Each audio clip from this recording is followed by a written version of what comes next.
আপনি আমার সামনের সপ্তাহে যাওয়ার ব্যবস্থা করে দেন। ব্যবস্থার কথা কইলে তো আর ব্যবস্থা করা যাইব না, মানে টাকার কথা তো আর মুখে কইলে হইব না।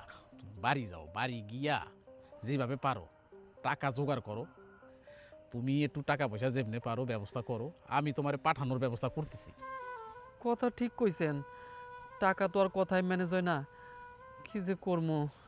আরে মিয়া, সব কিছু কি তোমাকে আঙ্গুল দিয়ে দেয় দিতে হইব? হ্যাঁ, বিবেক খাটাইতে হয় না? তোমার যে আত্মীয় স্বজন আছে না, তাদের সাথে কথা বলো, ওইখান থেকে টাকা ম্যানেজ করো। আর তাও যদি না হয়, মানে ওই যে তোমাকে যে বিটা বাড়ি আছে ওগুলো বেঁচে দাও। মানে ওই যে তোমাকে যে বিটা বাড়ি আছে ওগুলো বেঁচে দাও।